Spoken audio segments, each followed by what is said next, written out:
ओम नमः श्री यतिराजाय विवेकानंद सूरये सच्चित सुख स्वरूपाय स्वामिने तापहारिणे.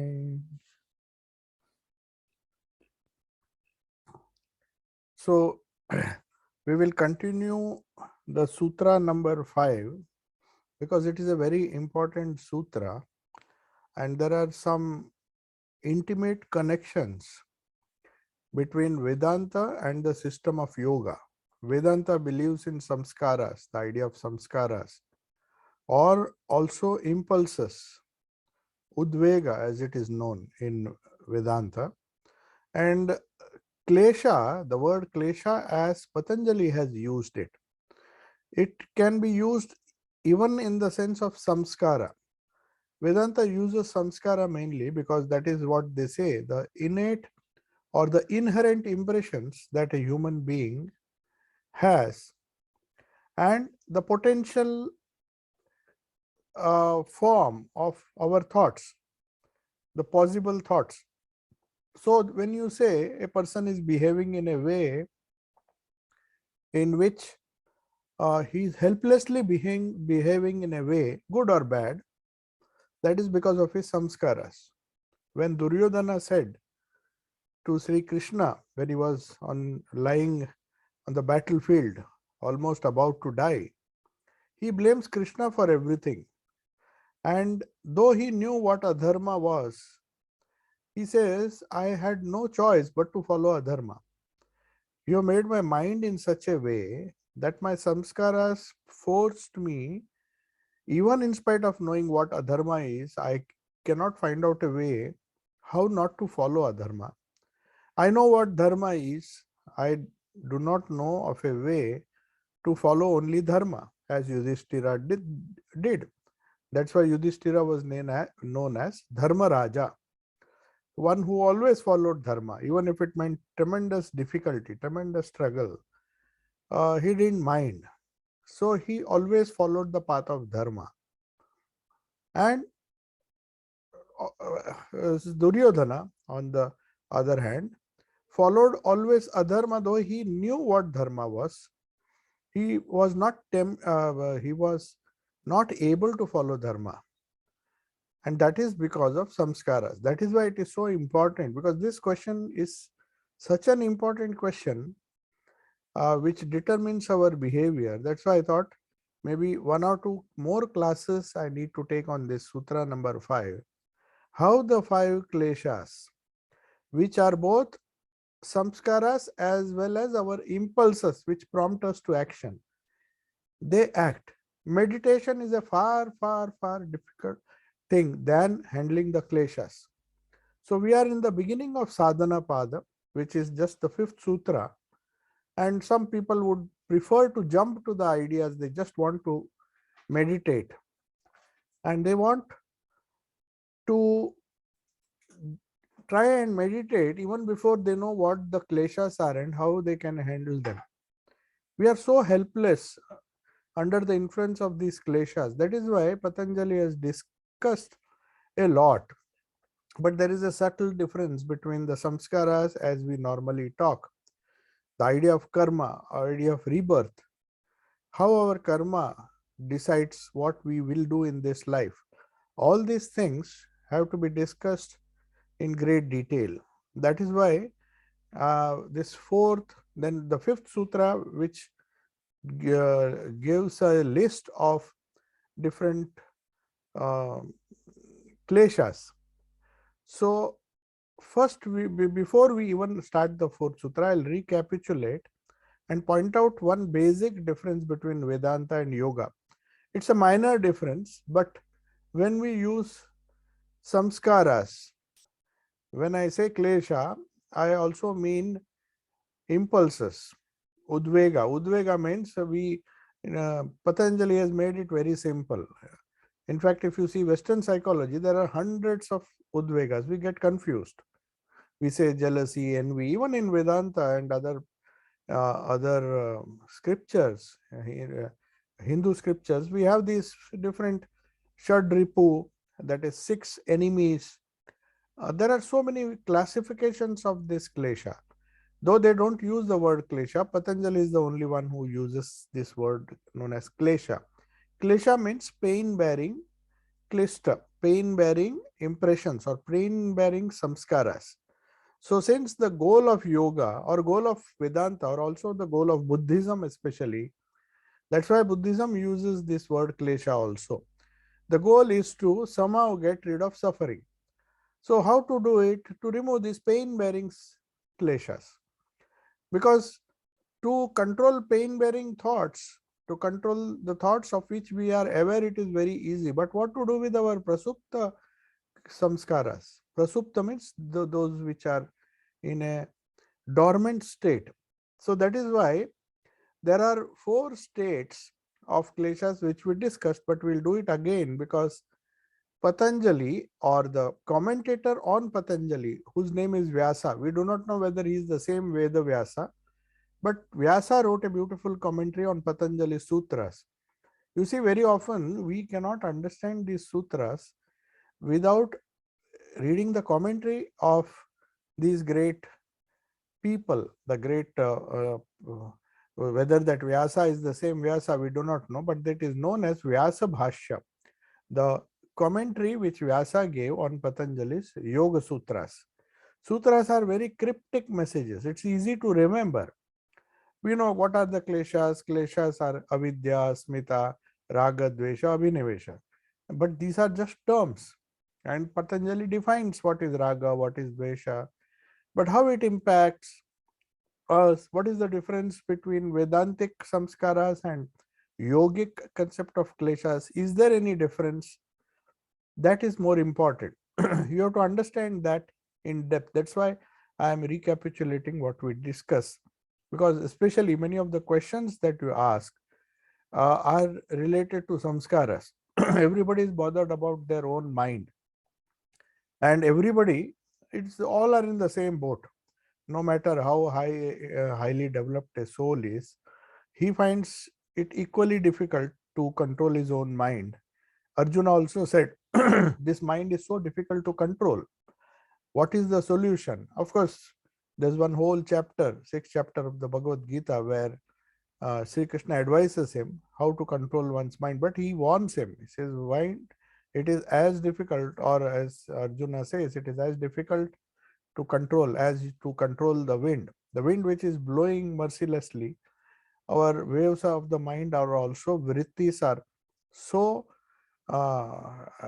disturbing, they are so turbulent that we do not know how to control it. And then we expect that we will have meditation, we'll have samadhi, we'll have peace of mind, we'll have happiness, joy. All these things are next to impossible unless the vrittis are controlled. So yoga goes to the root of the problem, that your problem is not outside, neither it is inside. The physical states, the diseases, the different things which we encounter somehow has a root in our vrittis. We are what our minds are. To put it in plain language, we use Buddha's. Buddha used to be very particular. He says all the solutions are possible, all the suffering can be removed only if you know how to handle your mind. We are what our minds are. As you think, so you become. So Buddha was very particular, and we see yoga school also. The sutra starts with yoga chitta vritti nirodha. So for a modern man who has so many, who grows up with so many stupid ideas of yoga, thinking that certain aspects of yoga are the ultimate goal of yoga. That is not true. The yoga that we see not normally is not even asana and pranayama. They don't go beyond these 2 steps at all. And everybody seems to be saying, I practice yoga, I do yoga. It may be true, but yoga has nothing. In fact, these are preliminary disciplines without which no guru, no true guru will even teach you yoga. So people who think asana and pranayama and developing a healthy body through different asanas, that is the culmination of yoga. You don't even, one does not even qualify to be called a yogi. The definition of yoga is chitta vritti nirodha. Have we been able to control our minds? And according to Sri Krishna himself, it is as difficult a task as controlling the wind. So in that case, we can never be yogis at all. If that is the definition, that is true, only Sri Ram Krishna and the people who entered into samadhi, they have reached the culmination of yoga, and then they can be called as yogis. For us, it is just a struggle to even be normal human beings, decent human beings. It's the moral issue which troubles us. We are still dealing with the at the level or fighting ourselves and the world around us, society, with the help of our kleshas, the five kleshas, which are so difficult to handle. So that is why Patanjali gives so much importance, and that is why Vyasa also, in his commentary to these 4 5 sutras, which define he wants everybody to have a firm grounding on what these kleshas are, because they make or break. It's not just kleshas make our personality. If the kleshas are controlled and their effect is reduced, then we make our personality. But if the kleshas become udara avastha, the 4 states we shall recapitulate and find out how each one of these states in which the impulses or the samskaras that we have determine our life in this world, our happiness, our unhappiness, our future, our karma, our prarabdha, our sanchita karma, everything depends on how we handle our kleshas. So that is why they say this klesha is experienced in 4 different forms.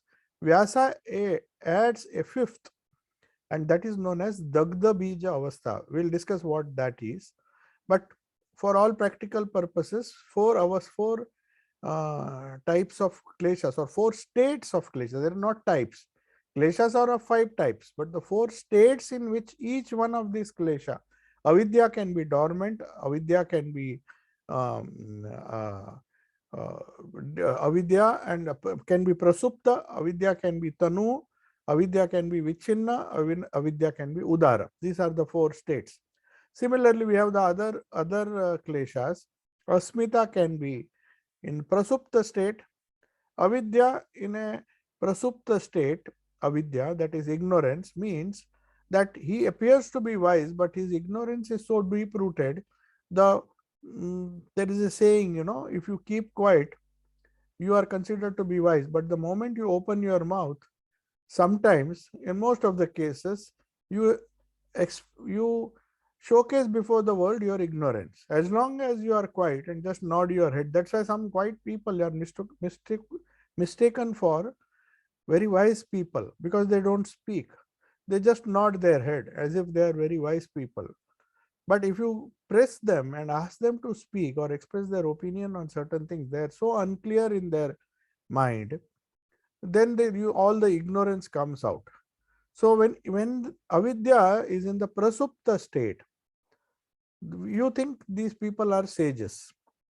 But when they open their mouth is when you understand what type of person, how much of ignorance he has. You can judge him. So prasupta avastha is also one of the states which is dormant.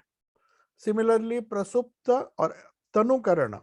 How is avidya reduced to a tanu avastha? Tanu, as I said, attenuated, means its impact is reduced to such an extent that it does not influence you. That avidya is there, very little ignorance is there.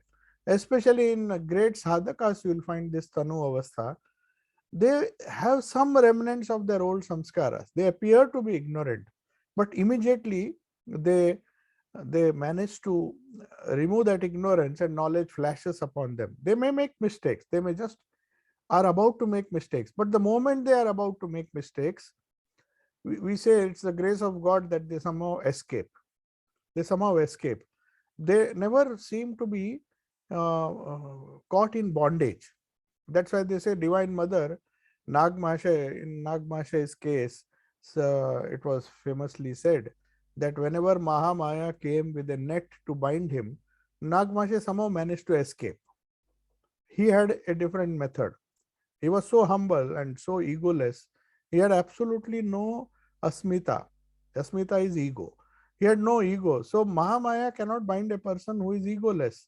Whenever they say, jokingly they used to say, Mahamaya used to come and try to bind two types of people. One is like Nag Mahasaya and another is like Swami Vivekananda.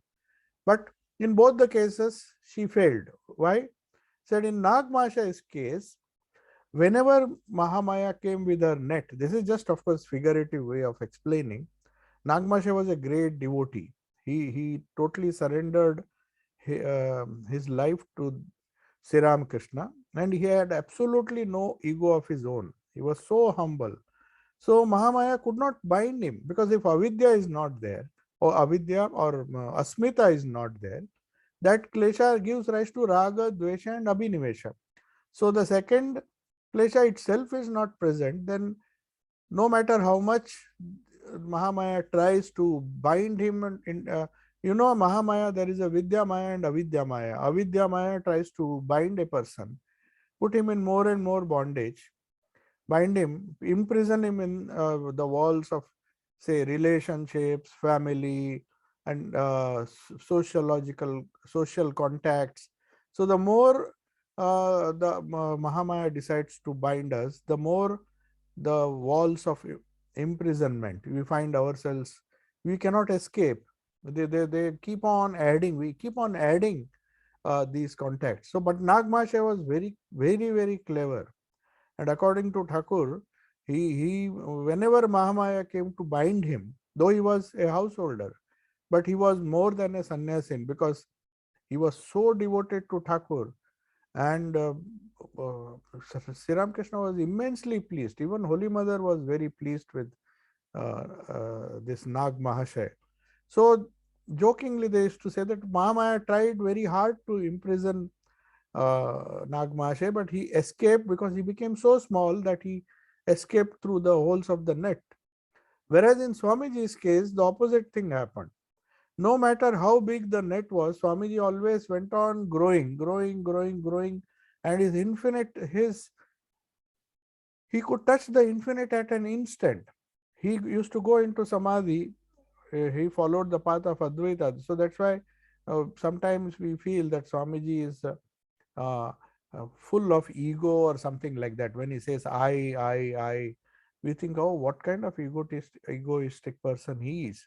But that was not the case. His ego became one with Brahman, one with the universe. So Mahamaya could not bind him because she found the net was too small to bind him. Every time she tried to bind him, the net was short. So he escaped. So she brought a bigger net. So Swami Vivekananda escaped the net of Mahamaya in a different way. He grew so big that everybody, all the people whom he came in contact, he was so large in his heart, so large, so liberal, so compassionate, that he became one with the universal being. And there are two ways of becoming one with the universal being. Nag Mahasaya made himself reduce the ego to such an extent that he lost his identity in Thakur's identity. Whereas Sri Ramakrishna, Swamiji expanded his identity and become one with Sri Ramakrishna, for whom the Guru himself was Brahman. So he became one with Sri Ramakrishna. So that is how we find that there are different ways that these avasthas, Tanukarana is what is the second state. Then we have repressed, that is Vichinna, or it can mean repressed or suppressed. Now we'll discuss what repression and suppression is, because there's a subtle difference and it has to be understood. So Vyasa adds one more, and the fourth is Udara. When all your kleshas are fully expressing themselves, there is absolutely no control. When you are angry, you are angry. When you are upset, you are upset. You can't even repress it or suppress it. Leave alone Tanukarana. Tanukarana is very good method of reducing the impact of kleshas. But even if we can't do that, at least temporarily we have to repress. We just should not allow our uh, kleshas to become udara, because that is when all the troubles come. If you go on expressing anger, if you don't know how to control anger and go on expressing, just imagine one klesha, you have dvesha for certain things you don't like, and you go on telling, I don't like, then people will not like you, because you don't express everything. You may not like it, but you have to learn how to control it, how to repress it at least, how to make it vichinna. Or if you can't reduce it, or tanukarana is not possible, then at least in vichinna avastha, you have to somehow repress or suppress it. Otherwise, society, you can't live in, a person cannot live in society. And final, udara is the state where a person becomes totally exposed. The kleshas reveal the real personality. He expresses it so openly that people know what kind of person he is. The moment you see him, all the different kleshas come out, and everybody knows what kind of person he is. Now we have to one more avastha, apart from these four, Vyasa has added in his commentary, and he calls it Dagda Bija avastha. We'll discuss what it is. The samskaras have been burnt. Tanukarana means they have become very, very, very fine. They cannot really trouble you. But even then, they have a tendency to become vichinna or to become udara. Anytime it may come up, that seed, unless it is destroyed. So Patanjali, Vyasa, commenting on Patanjali, he said, apart from these four, when you reach samadhi, or when you reach the highest state in yoga, you will find that your samskaras, you have to destroy it, so that you are not born again. Because the samskaras will, and where do these samskaras reside? What happens when we die?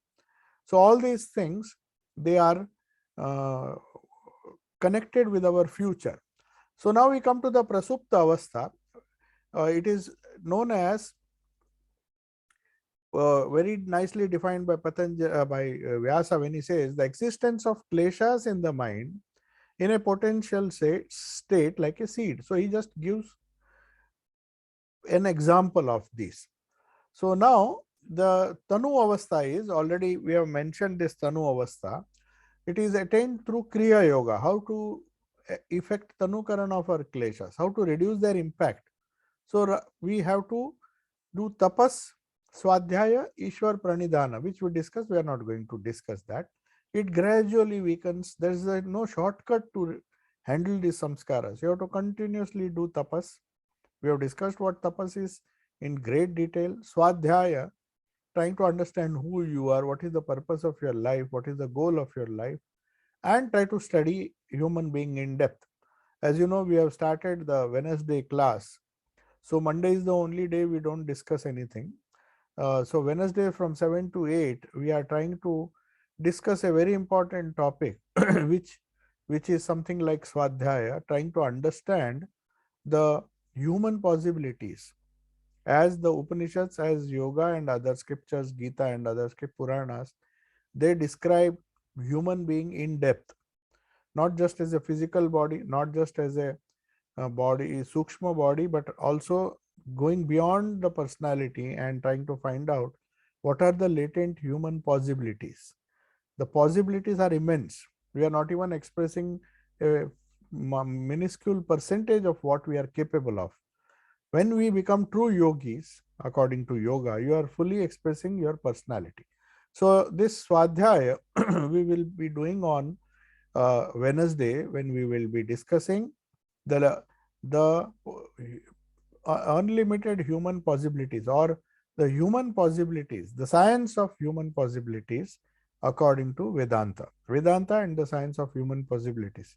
This word was coined by Srimad Swami Ranganathanji Maharaj, who when he used to tour and visit the West, uh, manifestation of divinity did not mean anything. So he thought, how shall I tell these Western people? If you say manifest divinity, first of all, if you don't know what divinity is, then how do you know what is manifestation of divinity?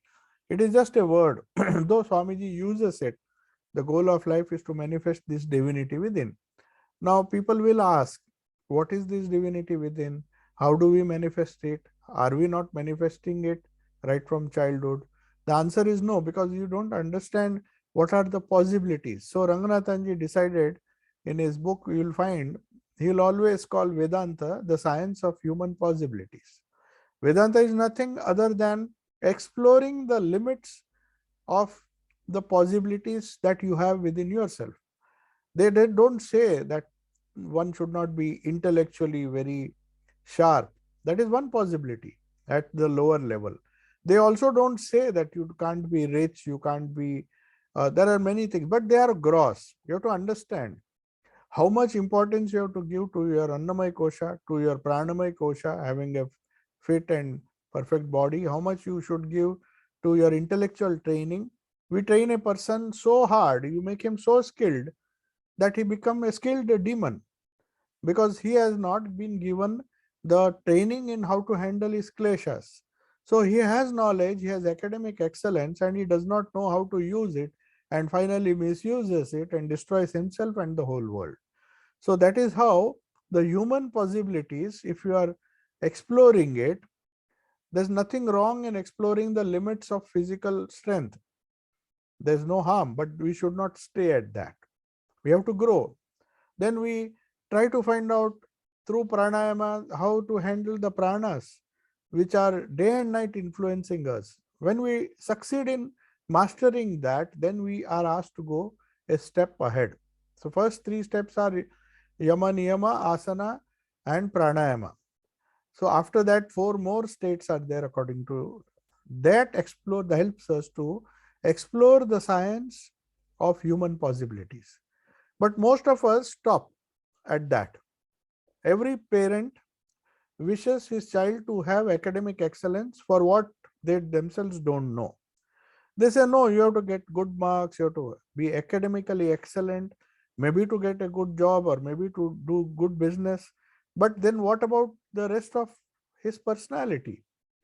Are they helping him to develop those things, which normally don't form part of any syllabus? No matter which syllabus you take, they end up with skilling a person, make him into something better than a machine, but a highly skilled machine which can think creatively. That's all. So all creativity means how to manipulate people, how to somehow do some patchwork and appear successful, but at the same time, at the end of the life, they will find that all their success has not solved all their problems, and that comes at a very late stage, when you feel helpless, when you feel imprisoned by the very walls that you have created for yourself. Walls that I shall be this, I shall restrict myself to my Annamaya Kosha, Pranamaya Kosha, and at the most of my Manomaya Kosha. So I become a skilled person, a healthy, skilled person who is able to, who's very energetic also. But that's all. He has explored his three koshas, and before he could even think of exploring what this other two koshas which have been described in the Upanishads, which describe a man in depth, before even he can attempt to do it, he has to leave this world. And very often he leaves it in a very sad state of mind. With all the wealth and everything else, he is surrounded by people who are just waiting for him to die and snatch away whatever he has gained. And then he realizes, oh, is this what I struggled for? And what have I gained in my life? Because he was not wrong. He has done his best. He's developed his three koshas, but his education was incomplete. So that's why he has to come back again and develop the rest of his personality. So this is what we will be discussing in the Wednesday class, the science of human possibilities. So most of you may be working. That's why we have all these weekday classes after on at 7 o'clock. Though it is inconvenient for most of the people in India, the timing is very odd. But anyway, we will put it on YouTube. You may go back and visit and listen to that. But there is a need to hear them in a particular sequence. Then you don't get, because everything we take up some text except the science of human possibilities, but still there are certain terms which we would have discussed in the previous class and you just will not be able to understand. So coming back to this Tanu Avastha, uh, sorry for my digression. I actually wanted to tell you that each of these classes are connected. So those who are lucky enough to attend all, or at least even follow up all the classes, my only request is you just go back and see. We have numbered every class as 01 underscore 2021. That means the first class of 2021. Now we are all the classes will be numbered as 01 2022, and then the title, whichever class, Raj Yoga or Gospel of Sri Ramakrishna. So if we want to hear, if we come across say 03, then it is imperative that you go back to 02 and 01 of this year, or go back as much as possible so that you get an idea what is being discussed. Because these are all sutras. The sutras have been written in such a way that you can't just start somewhere in the middle and understand that subject. You have to go from sutra number 1. We have already finished the first chapter. This is the second chapter, and we are still stuck up here deliberately, because these are certain things which are the major impediments in the practice of yoga. Unless one understands what these kleshas are there, what a great impact they have on our personality, on our deeper personality. It may not affect our skills, it may not affect our physical Annamaya Kosha or the physical development of our body. It may not even affect that you can do through yogas and asanas, the yoga asanas, and also pranayama you can do.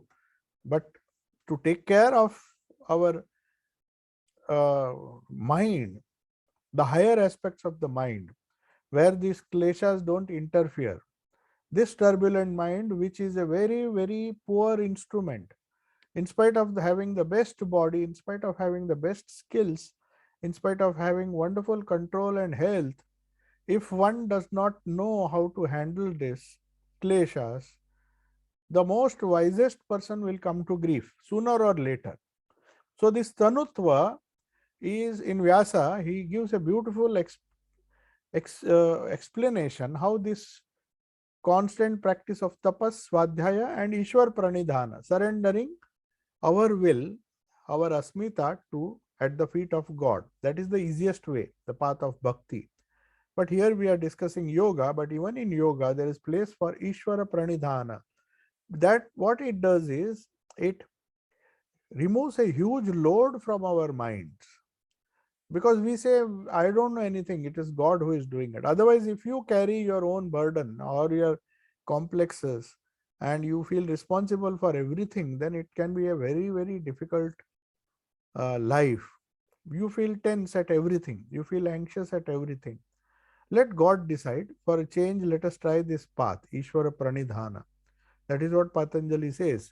It is your ego, your asmita that is giving you problem. Why can't you temporarily at least surrender it to the feet of God and see what happens? Does he guide you or does he misguide you? So that is the difference between intuition.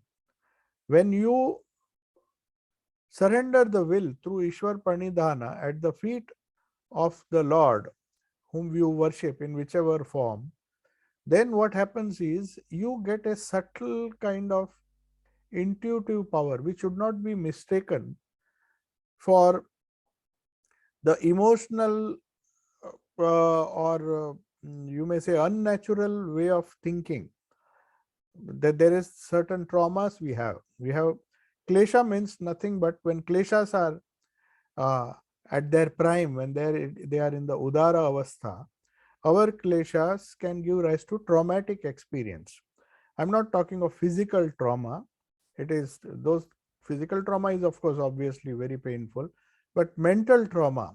Many people suffer from mental trauma, and in that traumatic condition, that highly emotional, imbalanced condition, they take certain decisions and they'll say, oh, my intuition told me to do this, I did this. My intuition told me you do this, I did this. So it is nothing but your kleshas are dictating you. Your greed, your raga, your dvesha, your abhinivesha, fear. So out of fear, you just have an intuition that something is going to happen to me. I'm not going to visit some place. And then you think that is your intuition. No, it is not an intuition. It's just a traumatic experience of death or maybe accident or something which you had, and that abhinivesha, that clinging to life, prevents you from attempting that. Oh, I will not go there, because maybe in the past life there are deep sanskaras of you drowning. So the moment you see water and you tell everybody, everybody tells you, why don't you have a swim, we are all having a swim. He said, no, no, no, I have an intuitive experience, or a maybe intuitive feeling that I will drown. But really speaking, it is not intuition. It is a traumatic experience of the past expressing itself as intuition. So you have to understand what truly intuitive person, how does he take decisions? Apparently, they are not rational, but at the same time, they are not irrational also. These decisions come to that intuitive person as a result of the weakening of his asmita, his ego. He very through abhyasa and vairagya, he practices, and abhyasa and vairagya towards an ishta. And then you will find such people very often. In the beginning, it may be lip service or it may be just verbal. Oh, I don't have any choices in life. It is my God who decides. Ishware Richa, Rame Richa. Thakur used to tell a beautiful story of a innocent person who really believed that everything happens by Ram's Icha. And though somebody robbed and blamed him, he suffered for a while. But when he goes to the court and then he says, all this has happened by Ramericha, and the judge is so mightily pleased that he releases him. And then when he releases him also, they very happily, that person says, it is all because of Ram's Icha. By Ram's Icha I was caught, I was cheated, and by Ram's Icha I have been freed. It's a very high state, but very difficult to attain. Because as long as the least ego remains, asmita remains, we don't reach that state. So that intuition, where there are two ways to develop that intuition. One, you develop the buddhi to such an extent that buddhi becomes one with the cosmic mind, and you get your answers, or you get your intuitive feelings by identifying for a fraction of a second with that of the cosmic mind. Mahatma Gandhi used to call it, though I don't know whether what kind of sadhana he followed, but he used to say the subtle voice of the conscience. Something within telling you, don't do this or do this.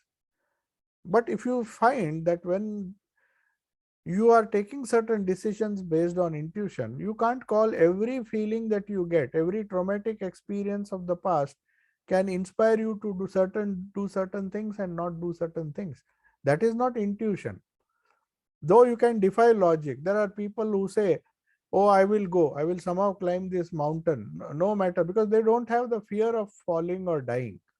They may succeed, but that doesn't mean that they have been intuitively told by somebody that you are going to climb it. Things don't happen. Intuition is not something which one should uh, handle it carelessly.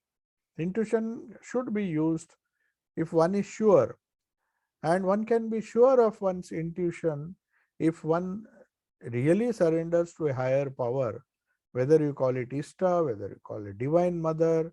You surrender your asmita. In what happens is, the asmita, which is a klesha, becomes tanu.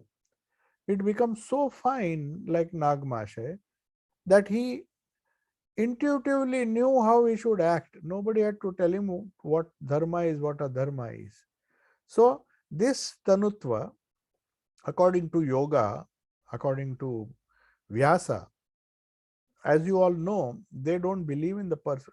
Though they say Ishvara Pranidhana, their Ishvara is not a personal God. It can definitely not be an avatara, because they don't believe and they don't feel the need to believe in avatara. So what is their Ishvara? Their Ishvara is the cosmic mind, the cosmic intelligence, uh, not just the mind, but the cosmic intelligence, which has a which knows the plan of the universe and which gives you the right solution. So how to reduce the impact of this ego or any other klesha? If I have excessive attachment to certain things, then I have to attenuate, I have to do tanukarana of raga. If I have excessive dvesha, hatred towards certain things which I don't like, then I have to do the tanukarana of that. So strong likes and dislikes make a person very turbulent, because whenever he gets 50% of the time, at least if you go by statistics, 50% of the time you might even get what you like. But if you get what you like 50% of the time, 50% of the time you will get what you don't like. You want a good job, but you don't want to struggle. So there are things where you know that if you want to survive, if you want money, or if you want certain things, you get the benefit only if you struggle. So you have attachment towards your job, attachment towards your business, you have raga and you develop. But at the same time, you have dvesha. You don't want to work hard. Then that's not going to work. Patanjali says these raga and dvesha are your constant companions. When you say I like certain things strongly, the other things you don't like. It's a very logical thing.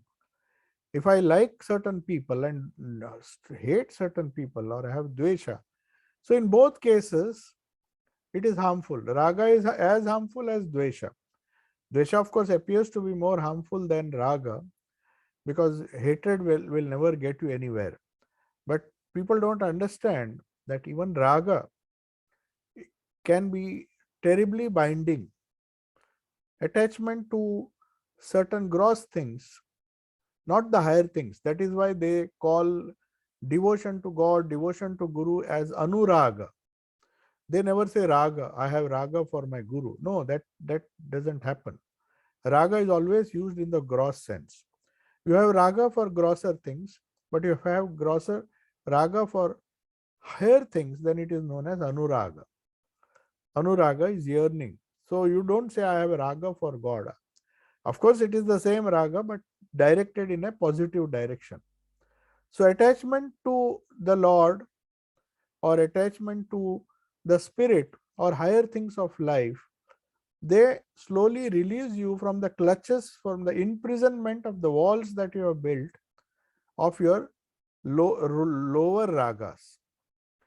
So imprisonment is not because of gross, subtle, or causal. They are there at all the three states. Even our samskaras can imprison us, make us behave in a particular way, or day and night tell us you have raga for this, you don't like this. And the poor unfortunate children who have been born with some samskaras, more samskaras are added by their parents. Oh, he or she doesn't like this, he likes this. And we make so much of fuss about that the children really believe. He may not really like it, but since he has been told this is good, you have to eat this or wear this. So the strong raga and dvesha is not only what we are born with, but it has been created. So one is nature. Our own nature has certain raga, dvesha, abhinivesha, and asmita and avidya. These five kleshas are already there in samskaras. But there is another thing known as nurture. What you are born with is nature.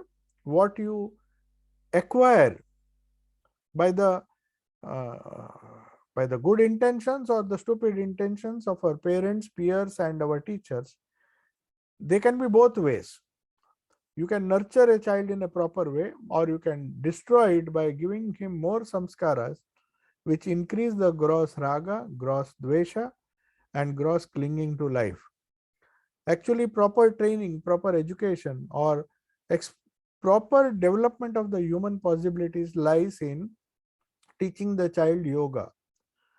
So these are the two levels. The real yoga, I mean, not the yoga which is popularly understood. This yoga helps you to take control of your life by controlling the kleshas. That is why I have spent so many classes, and we are still not done with these kleshas. Now, how to attain Tanutva? Vyasa gives a beautiful idea, which you will find in Patanjali's Yoga Sutras later.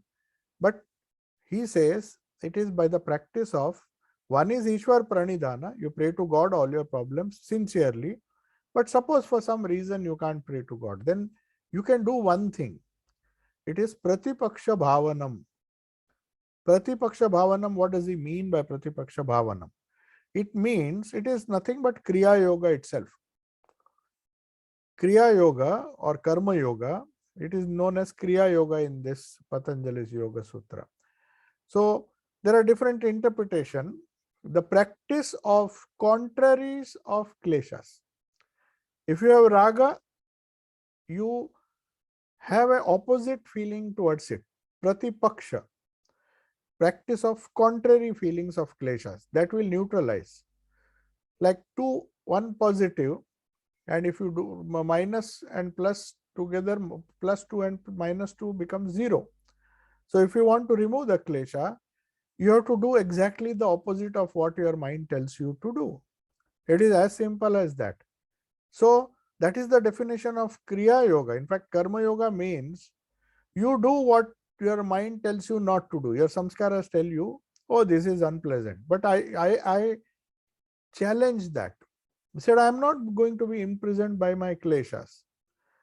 My klesha tells me the work which I am undertaking is, I hate it. It is a dvesha.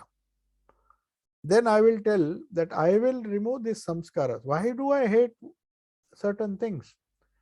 No, I take it as a challenge. I will eat it. I will, I mean, when you are, suppose you don't like bitter things and your dvesha, you have a dvesha for bitter things. Then you say, why? I'll eat it, and see, you cultivate the pratipaksha bhavana. So sometimes bitter medicine is good for you, but the bitter taste sometimes causes a dvesha for that medicine. But do we not force ourselves to take the medicine, even though if it is unpleasant, because it is shreya? So practice of contrary klesha is known as Kriya Yoga, or also Kriya Yoga according to one of the commentators of Yoga Sutras, or it also meaning is Pratipaksha Bhavana, cultivation of the opposite of each klesha. We know what is harmful for us. We should not have dvesha for this. Then let us have raga for what we don't like. And then somehow we neutralize it, and then it becomes tanu. So each klesha or true knowledge is the pratipaksha of avidya. So discrimination at the avidya level, it is the discrimination between purusha and prakriti. Every time it is a kind of neutrality, madhyastham. The practice of the pratipaksha of raga and dvesha, or the idea of giving up temporary for the permanent. Every time the idea of permanence, which we get, what is impermanent? Abhinivesha, clinging to life. We think our body is going to go away, but you have to cultivate opposite idea. Body may go, but I will not go. My nature is permanent. Then again the Abhinivesha will tell you, no, you are going to die. You are not going to exist. Anubandha buddhi nivrutti. The buddhi tells you that if you do this, you have fear for so many things. But you keep on telling, I am immortal. Amrutasya putraha. That is how Swamiji declared in the Parliament of Religions in Chicago. That you have to continuously tell your mind, have the opposite pratipaksha of death. You see, I am immortal. I am immortal. It is not possible to do it in a day, but every time you say that you are immortal, you are creating a pratipaksha of mortality. That is how you conquer death. That is how you conquer raga. That is how you conquer dvesha. All the kleshas become weak. And Patanjali himself refers to this when we go to 23rd, 23 and 24th verse. We will come to this idea of pratipaksha bhavanam. But he does not discuss it as a way of handling our kleshas. So it means, according to Patanjali, pratipaksha bhavana means it is to think of the evil consequences of the lower impulses, which create or act as obstacles to yoga. Vitarka, it is known as vitarka. So our yoga, the natural state of yoga which we are trying to attain, has many impediments, has many obstacles. So this Pratipaksha Bhavana helps us to neutralize the raga, the dvesha, the abhinivesha, and if we can call it as viveka. In Vedanta it is known as discrimination between real. Thakur was more simple. Of course, this yoga uses this word Pratipaksha Bhavana, but Sri Ramakrishna says Nitya Anitya Vastu Viveka. Very simple. Vedanta also says try to find out, discriminate between what is permanent, because if you hold on to temporary, you will have fear of death.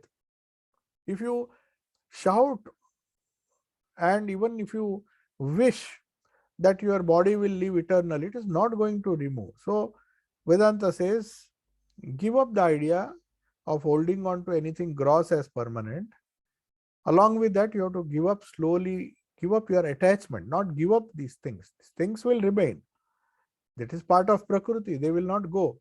But your attachment, your klesha towards that, raga towards gross, if it goes, then raga will become anuraga, the raga towards something high. So what you are doing is you are doing Pratipaksha Bhavana. So it is supplementary to what is known as Karma Yoga. Karma Yoga also is the same procedure where you do unattached work. What do you mean by detached work? Sometimes people think, what is stupid idea it is? How can I be detached and do work? The idea is you do work with Pratipaksha Bhavana. Say, I don't like certain things. I have dvesha for a work, particular kind of work. I like certain types of work. I have raga for that. So if I go on doing that, my personality will not develop. I have to have a Pratipaksha Bhavana and say why you don't like this work. You can tell a child. He says, I like everything, but I don't like this subject.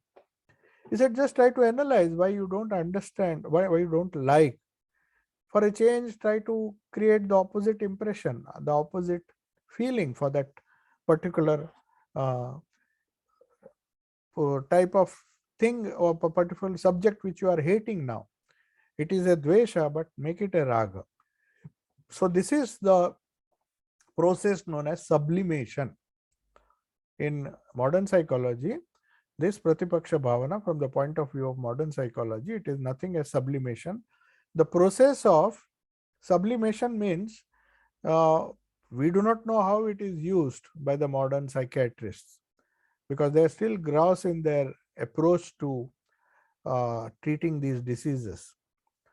They still say that certain drugs can inhibit certain thoughts, and then they try to control the person by medicines instead of trying to teach him how to handle the kleshas, which is a more scientific method.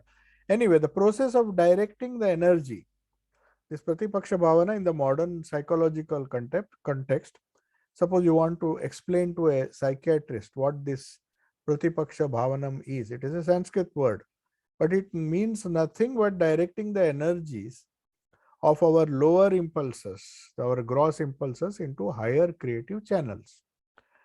For example, the energy or raga for certain things can be sublimated into raga for God. Intense love or aspiration is known as anuraga for God.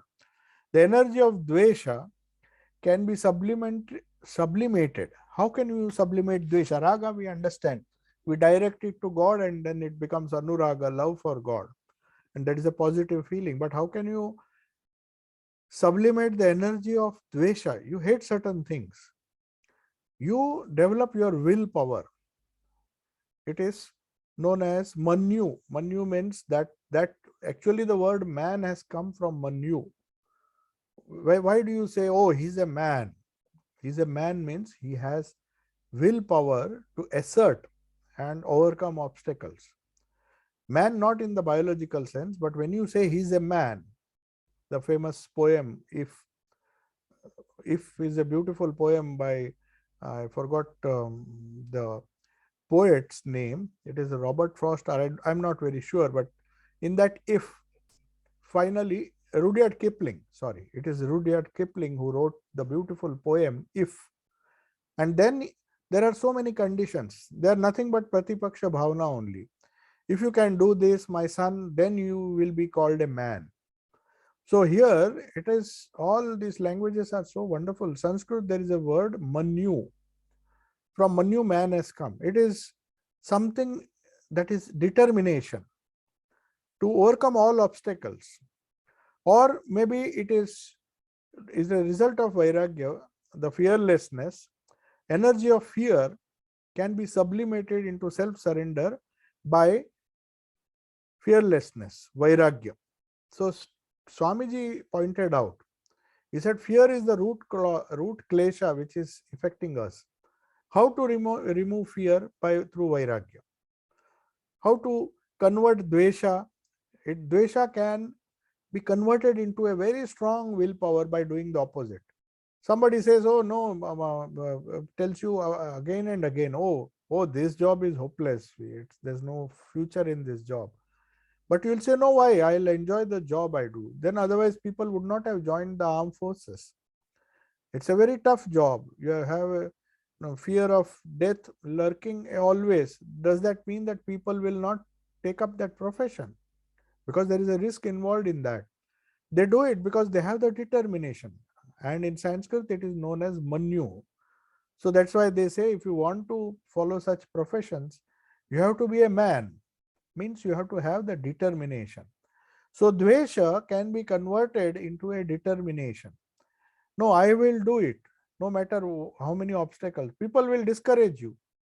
You can't do this, you can't do that, you can't do this. But that willpower which comes, it's a result of Pratipaksha Bhavana.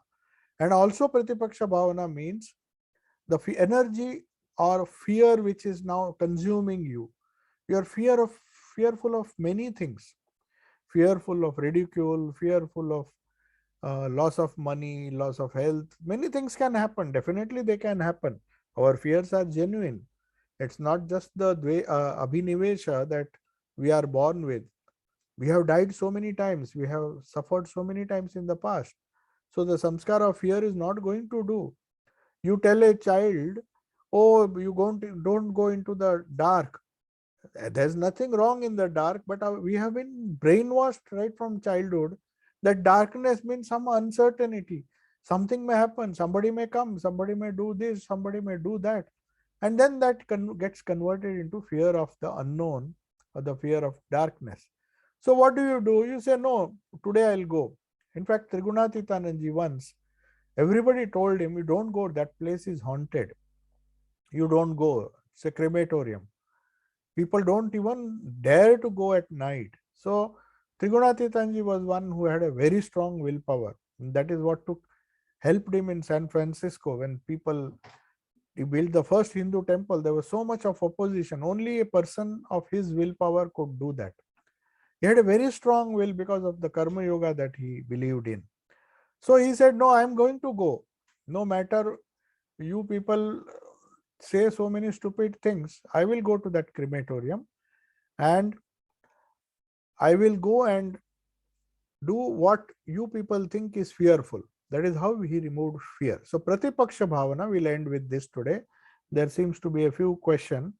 So Pratipaksha Bhavana means that we can think the opposite. Pratipaksha. Paksha means you are going in a particular way. You decide, no, I'm going in the opposite way. And that is how you reduce or do tanukarana of these kleshas. They slowly get sublimated. First, you try suppression, vichinna, make them suppressed or repressed in a gross way. Then you go deeper and deeper and deeper and find out what are the problems that are assailing you, which are making you fearful, making you like certain things, make you dislike certain things. Try to have a balanced life. And when that balanced life comes, you become a real man. That is how Manu is developed. So Manu is also used in the Upanishad also. We'll find this word used very often. The Vedic rishis used to pray to the Lord that please give me Manu, means make me a man. Let me not be knocked around by the circumstances. Let me take charge of my own life and make myself strong.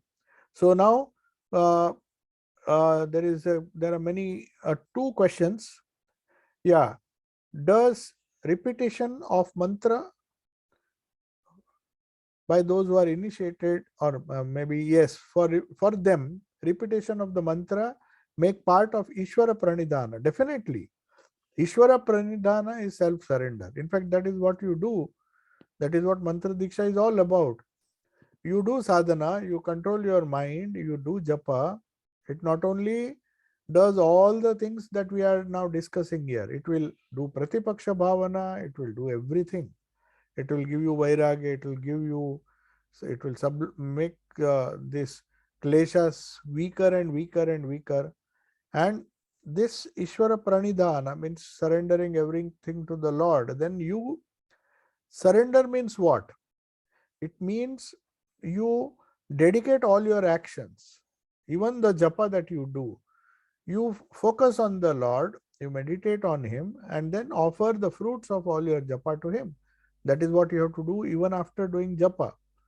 Just as you have to offer the work that you have done at the feet of the Lord, you offer whatever you have done at the feet of the Lord, that is including japa. So that is also Ishwar Pranidhana. Yes. Then there is another question or maybe a remark. Pratipaksha Bhavana is like making sour to sweet by adding or subtracting. No, no, no. It is not at all true. This is not a right example. How can you make anything sour or sweet? Sour and sweet, they have nothing to do with Pratipaksha Bhavana, because for you, sweet may be good, but there are some people who like sour things.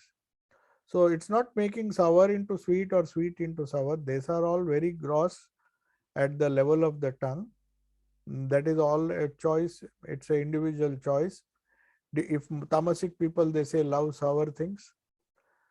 Sattvic people may like fresh things. So there are so many. If you see the Gita, better study the chapter 14 of the Gita, where all these gunas and their impact. So likes and dislikes have nothing to do with sour or sweet. It is not even making that. It's just neutralizing the effect of raga or dvesha. You don't feel anything. All you feel is a deep sense of joy or peace because of self-control. Self-control gives you peace, and that is, there's no question of changing sour to sweet. No. Or sweet to sour. Nothing.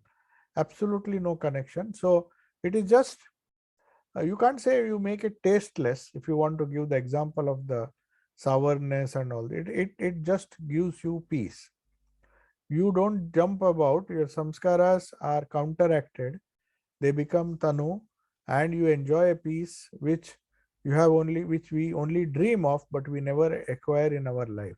Everybody wants peace, but doesn't seem to know how to do it. The only way is Pratipaksha Bhavana, the getting rid of the kleshas and then attaining to the higher state of yoga, where you will get eternal peace or nirvana or mukti. Now, how to remove fear? I missed that. Now somebody has asked this question. How to remove fear means, fear is, you can't remove fear altogether. Fear is always there. The energy of fear can be sublimated. Tanukarana means to sublimate something. Something is coming with a lot of force. It is creating havoc in you. You are fearful of many things. Day and night you are obsessed with fear. You are anxious with fear. You do not know how to handle it. So the energy of fear can be sublimated by surrendering to somebody who is fearless. God is at least fearless. We accept that. He is all powerful. So when we feel powerless, we attach ourselves to the all powerful. It is like a small child. When it feels afraid, it runs to the mother. What happens? He is the same child, but when he goes to the mother lifts him and holds him in her lap, or maybe uh, in her embrace. Then the child feels that now he can take on the entire world. He feels, I am safe here now. That is how animals also behave. They just run, the younger ones, when they are fearful. So this kind of self surrender to God is the only way to remove fear. So if you have missed that, this is what it is. You can hear the talk once again if you want to know, because I have discussed this before and maybe some of the earlier classes. So I'll take your leave. There are no more questions and I'll take your leave now. Om Shanti Shanti Shanti. Hari Om Tat Sat. Sri Ramakrishna Arpanamastu.